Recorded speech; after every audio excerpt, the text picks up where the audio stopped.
Muy buenas noches, queridos hermanos y amigos de este ministerio Arca de Gracia.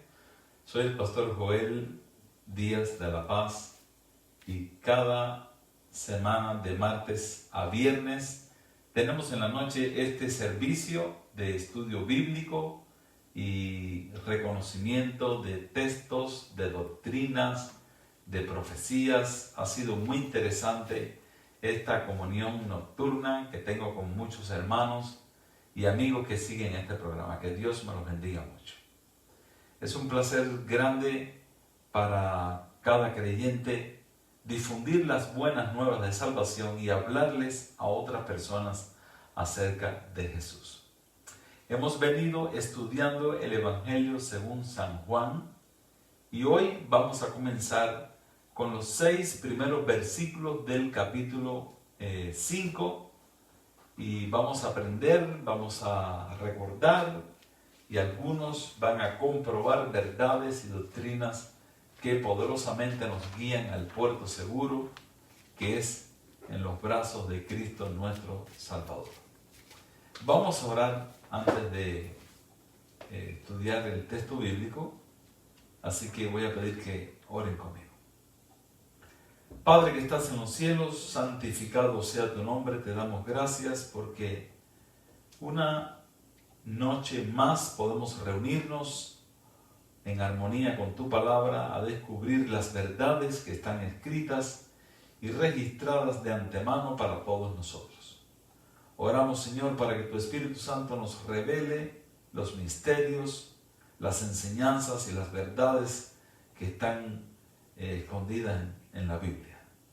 Que tengamos paz, que podamos recibir con solicitud el mensaje de salvación.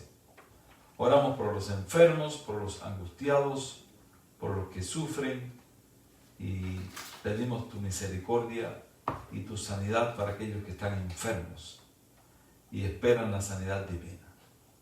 Oramos por Dianita Pérez, creyendo que tú la vas a sanar.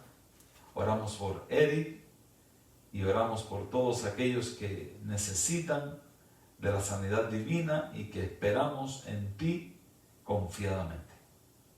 Padre, que al abrir la Biblia y recibir tu palabra, seamos ministrados por la presencia del Espíritu Santo. Y que hoy podamos recibir alguna enseñanza que ayude en nuestro crecimiento espiritual. Oramos en el nombre de Jesucristo. Amén y amén. Hay un canto muy lindo que dice: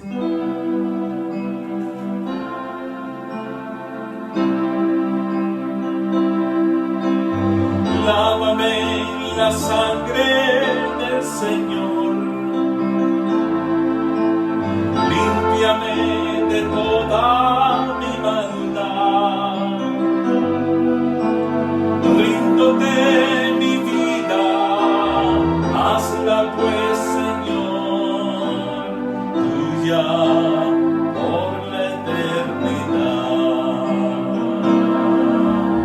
Ríndote mi vida, hazla pues, Señor, tuya por la eternidad.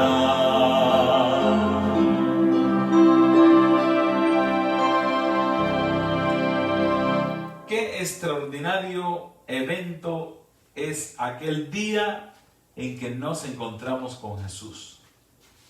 A veces hemos transitado en la vida buscando derroteros, propósitos pasajeros, materiales o materialistas, y no hemos sido felices, no hemos encontrado la paz y la satisfacción que hoy disfrutamos al conocer a Jesús, conocer la palabra de Dios y haber tenido una experiencia personal con Cristo.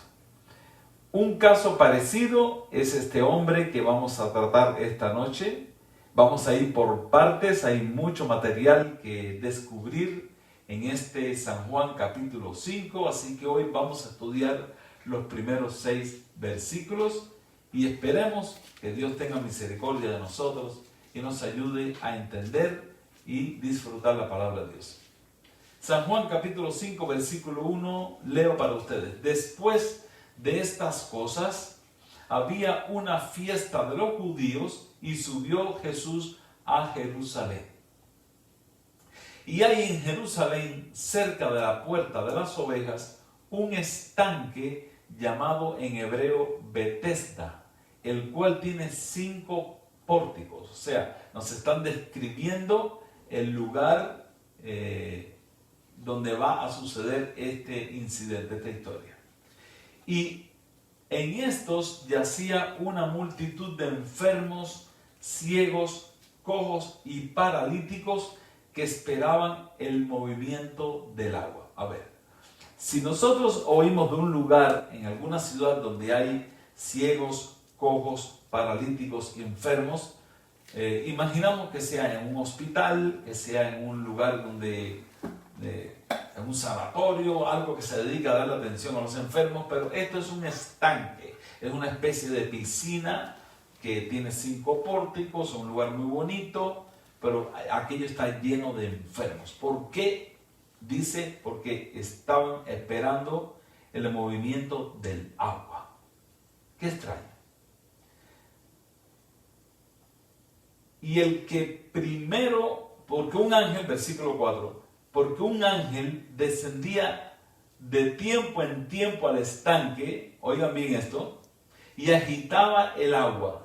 Y el que primero descendía al estanque después del movimiento del agua, quedaba sano de cualquier enfermedad que tuviese. Así que el versículo 3 nos anuncia, termina diciendo que estos enfermos, cojos, ciegos y paralíticos estaban esperando el movimiento del agua. O sea, había una tradición, una historia, alguien se la inventó, alguien la colocó bien colocada, que todos la creyeron.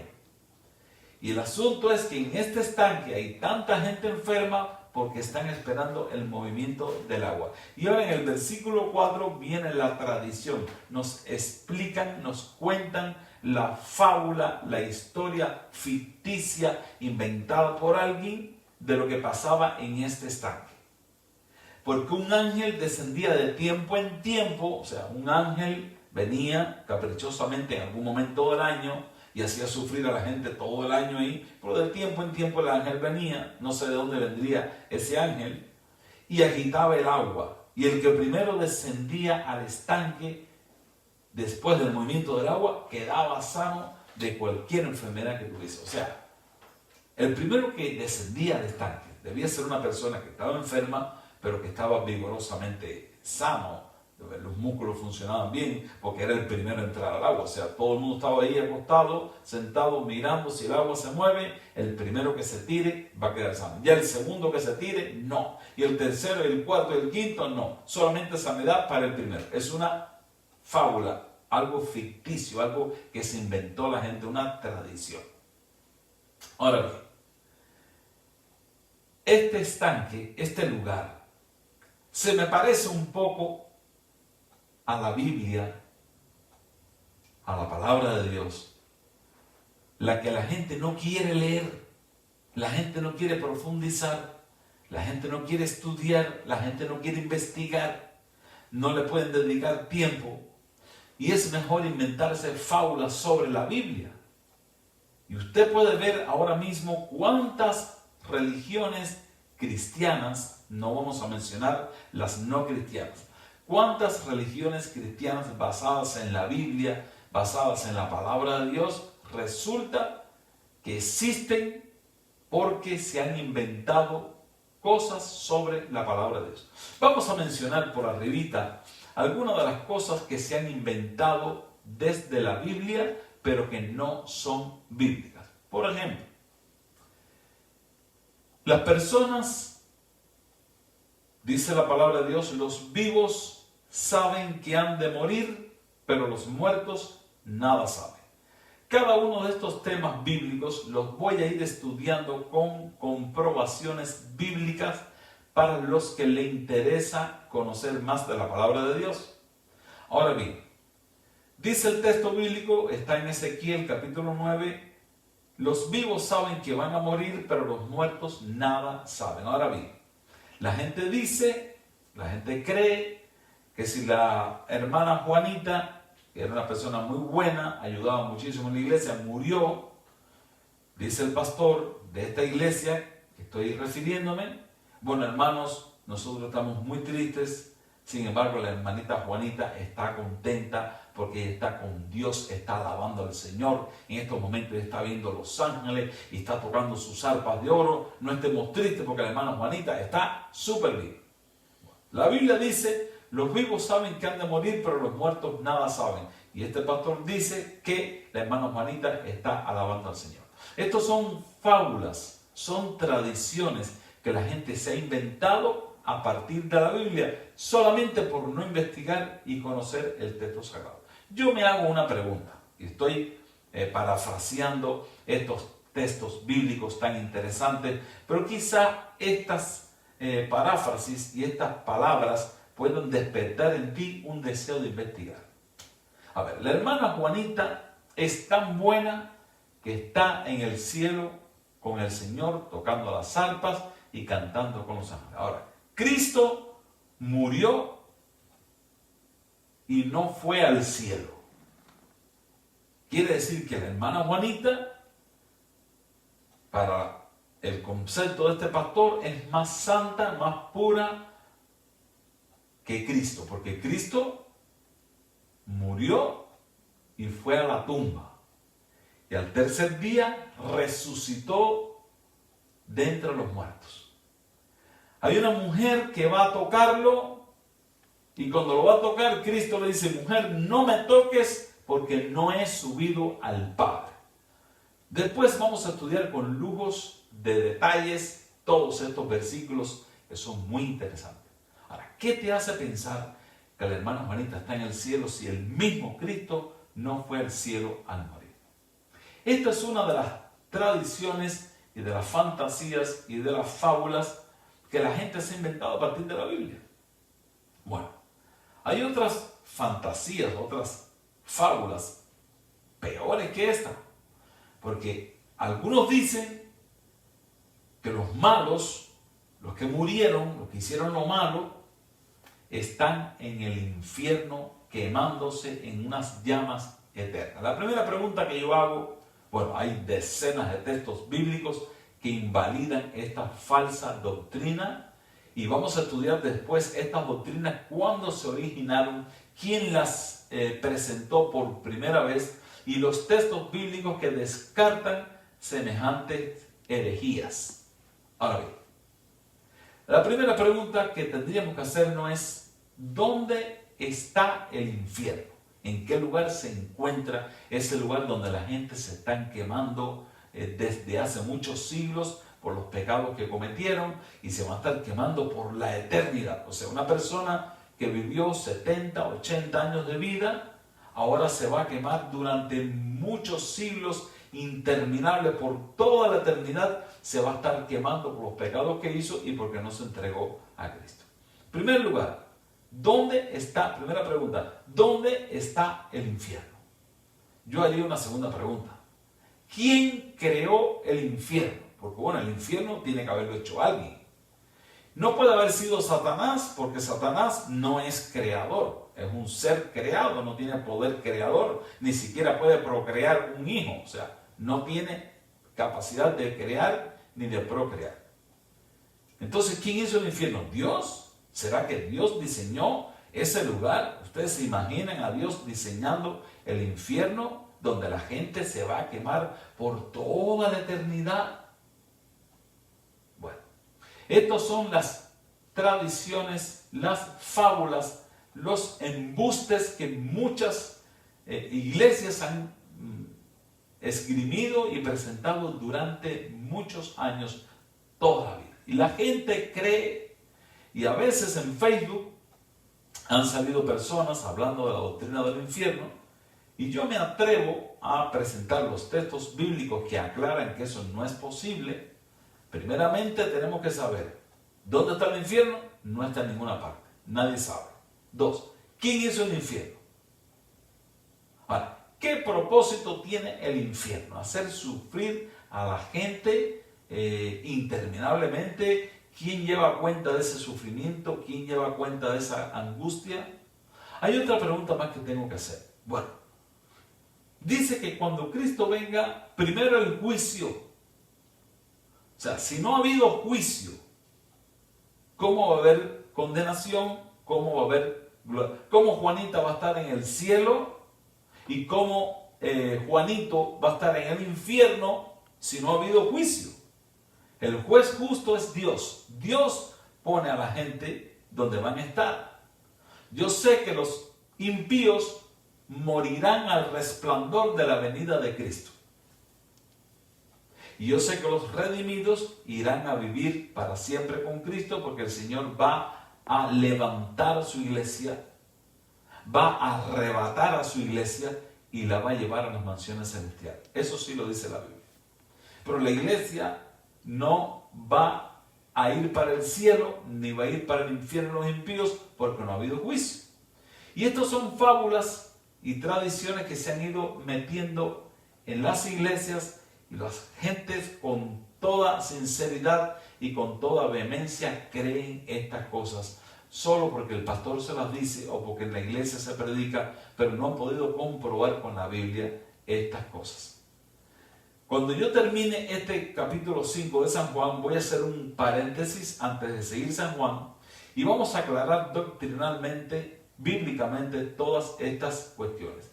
He tenido el más grave reproche de esos espectadores de Facebook. Cuando pongo los textos bíblicos, ellos se aferran que sí, que hay infierno y que hay infierno, y quién soy yo para decir que no hay infierno. Bueno, no dice eso en ningún lugar de la Biblia, no está. Y la palabra infierno que se menciona en el Nuevo Testamento viene de una raíz griega que es la sheina, que se refiere a un basurero o al sepulcro. No hay un lugar de tormento, porque eso es una doctrina falsa, no bíblica, y no tiene nada que ver con nuestras creencias.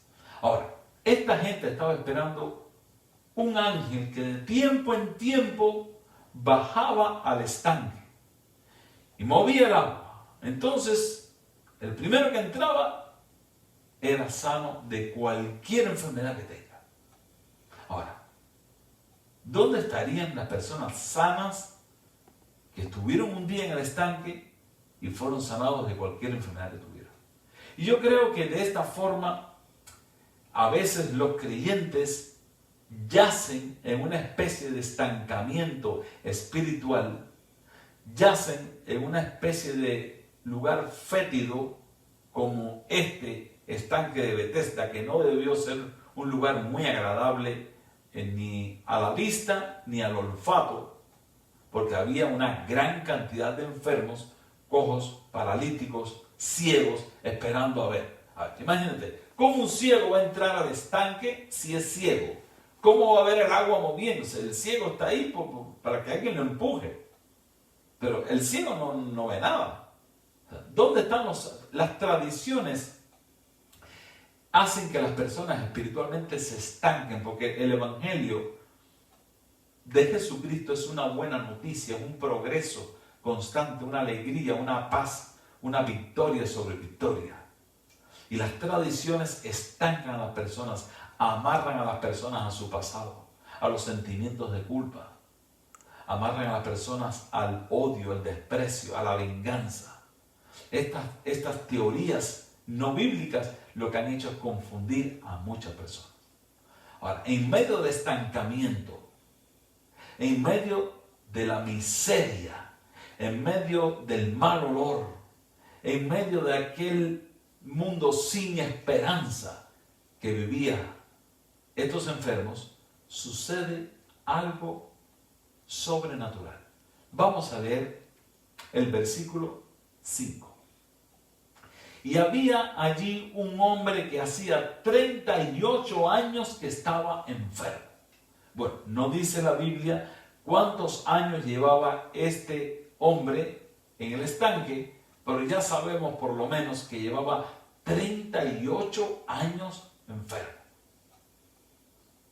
Cuando Jesús lo vio acostado, o sea, aquí nos estamos saltando, el evangelista Juan se saltó un pedazo que no es muy relevante, pero al comienzo de la historia dice que Jesús fue a Jerusalén porque había una fiesta de los judíos. Así que los judíos estaban de fiesta, las calles estaban adornadas, había música, había alegría, los judíos estaban de fiesta.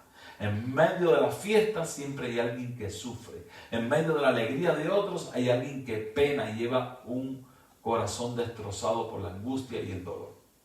Y Jesús está con los que sufren, Jesús está con los que penan. Y el Señor entró en aquel lugar, se desvió y entró a aquel estanque de Betesda. Él muy bien hubiera podido sanar a todas las personas que estaban allí. Él muy bien podía haber hecho milagros en todas las vidas de los que estaban allí. Sin embargo, ellos estaban tan concentrados en el movimiento del agua que no vieron a Jesús entrar. Ellos estaban tan expectantes del ángel, de la tradición, de la fábula, de la falsa doctrina. Estaban tan envueltos, tan enrolados con esa maquinaria mística e increíble que no vieron a Jesús entrar.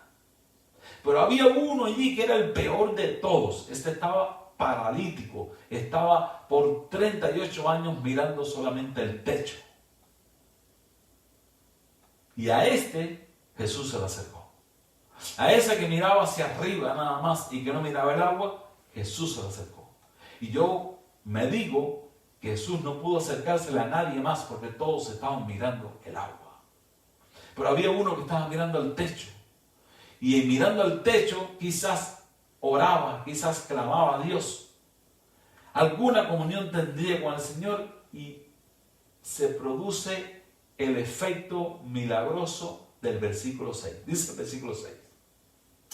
Cuando Jesús lo vio acostado y supo que llevaba ya mucho tiempo así, le dijo: ¿quieres ser sano?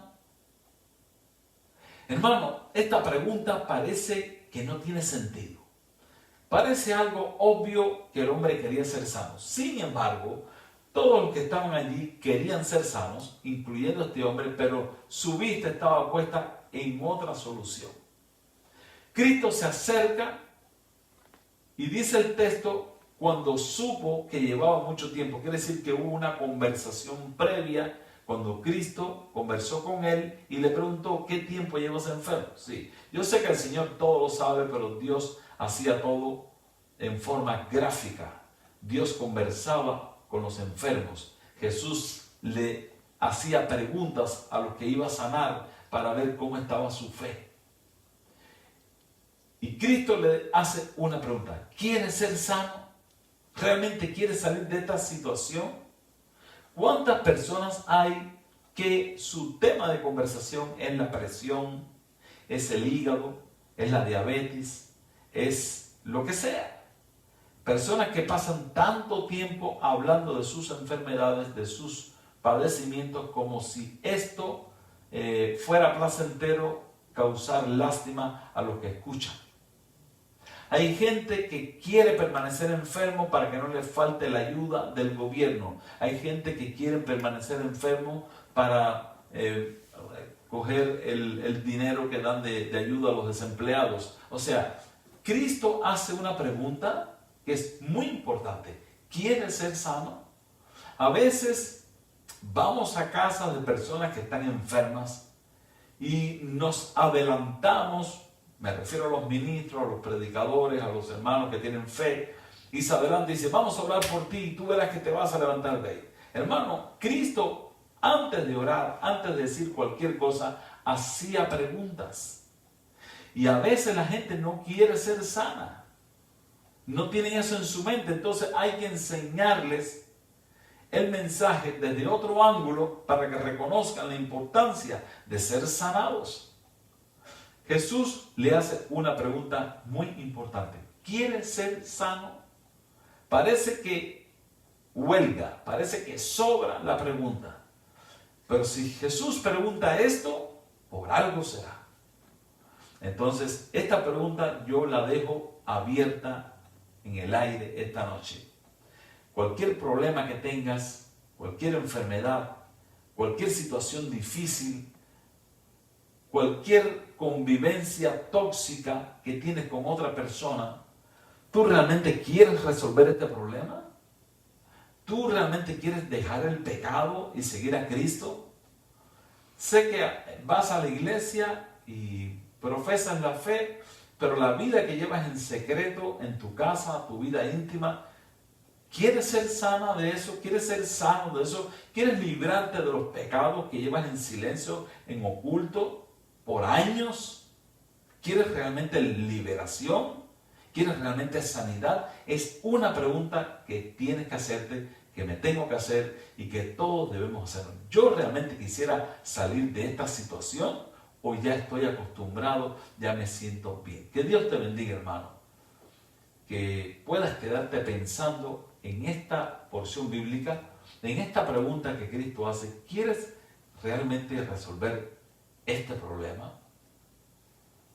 Vamos a orar para que el Espíritu Santo nos ayude a despojarnos de todo aquello que nos está separando del gozo de la salvación en Cristo Jesús. Vamos a orar. Padre, aquí estamos, posiblemente estancados, posiblemente perplejos, pensando en cosas materiales, en salidas, en soluciones humanas, y hemos estado tanto tiempo concentrados en el agua, concentrados en las fábulas y en los misterios, que hemos perdido de vista a Jesús pasando cerca de nosotros. Señor, oramos para que tú despiertes un vivo deseo de escudriñar, de conocer, de profundizar las Sagradas Escrituras, de hacer un alineamiento y un acercamiento al que vive por los siglos de los siglos. Perdona nuestros pecados, nuestras rebeliones pasadas. Danos una visión espiritual para obedecerte en todo. Nos ponemos en tus manos, Señor, y reclamamos tus promesas y tus misericordias en el nombre poderoso de Jesucristo. Amén y amén.